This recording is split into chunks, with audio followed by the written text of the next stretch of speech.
Vous regardez Smart Tech, l'émission quotidienne sur l'innovation avec tout ce que ça a de potentiel et de qualité, mais tout ce que ça comporte de risques également. Et ça, on en parle avec Damien Bancal régulièrement, le cyberchercheur et fondateur de Zataz.com. Bonjour Damien. Bonjour. Aujourd'hui, on va particulièrement s'intéresser à ces attaques qui sont attribuées au groupe Lapsus. Alors d'abord, un rappel des faits, hein, Damien. Alors, Lapsus, comment peut-on expliquer ça? Si vous êtes des parents, honnêtement, ouvrez vos oreilles.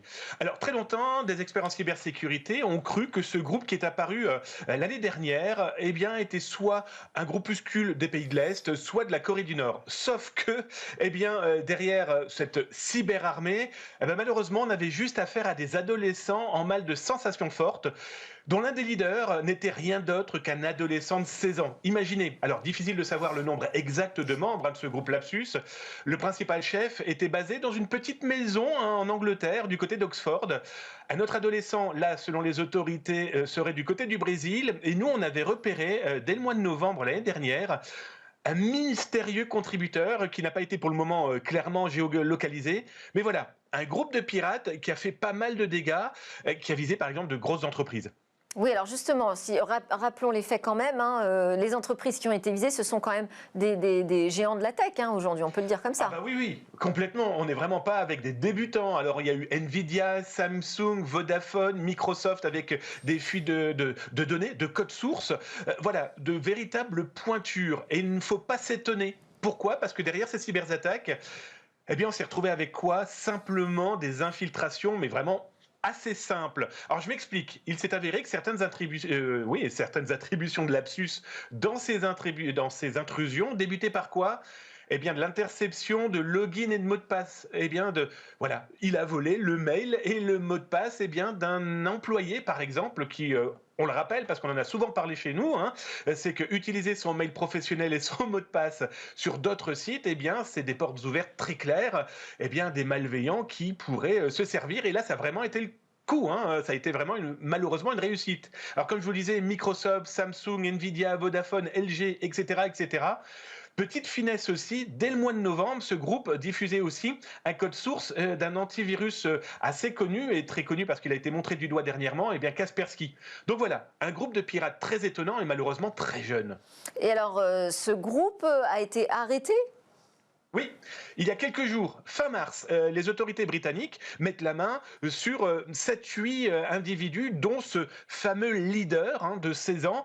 Alors pour la petite histoire, il a été découvert plus de 10 millions d'euros sur son compte en banque en crypto-monnaie, parce que ce groupe de pirates faisait aussi du chantage. Allô, bonjour, c'est Lapsus. Si vous ne souhaitez pas qu'on diffuse vos informations, payez. Ça vous montre aussi que, eh bien, ces mômes, parce que désolé, mais des adolescents de 15-16 ans, ce sont des mômes. Les parents n'ont pas prêté attention. Ils ont même ouvert des grands yeux en se disant « Ah, mais notre fils ne faisait rien de grave. » Non, non, il piratait simplement toute la planète.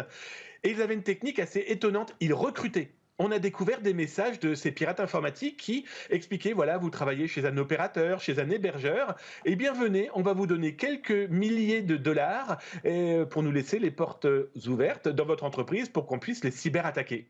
Ah, donc ils soudoyaient des employés internes. Et alors, donc, est-ce qu'on peut dire finalement que ce groupe Lapsus a été arrêté si on considère que c'est un groupe aux frontières un peu vagues ? Ah ben, c'est clairement sans aucune frontière, hein. D'abord numérique, même si on en a repéré en Allemagne, au Brésil, au Royaume-Uni.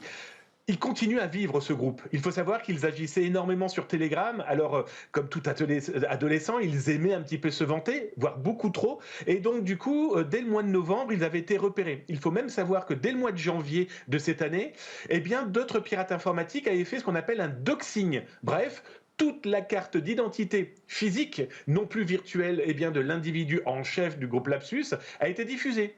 Ce qui est terrible, c'est nom, prénom, tout son environnement numérique, mais aussi tout son environnement familial, avec papa, maman, tonton, tati, etc., etc. Bref, des gens ont voulu faire taire. Eh bien, un groupe de pirates informatiques qui faisait de gros dégâts, sauf qu'ils ont annoncé dernièrement qu'ils prenaient quelques vacances. 2 jours plus tard, ils continuent à diffuser des informations sur une grosse société américaine. Bon, affaire à suivre. Donc, merci beaucoup, Damien Bancal. Petite précision, on va vous croiser à Lille cette année pour le FIC, le Forum sur la cybersécurité. Ah bah c'est indispensable, on en parlait, vous en parliez là il y a quelques secondes. Oui, oui, donc au mois de juin, je serai présent au FIC. Alors moi, plus précisément pour l'EC2, l'European Cyber Cup, que j'avais animé l'année dernière. Et cette année, eh bien, je vais continuer à vous présenter des concours de ethical hacking, de piratage éthique. Et à Paris, quelques jours plus tard, où là, ça sera pour le The Hack, l'ancien rendez-vous hacker qui a depuis 2 ans ne pas pu agir à cause de la Covid.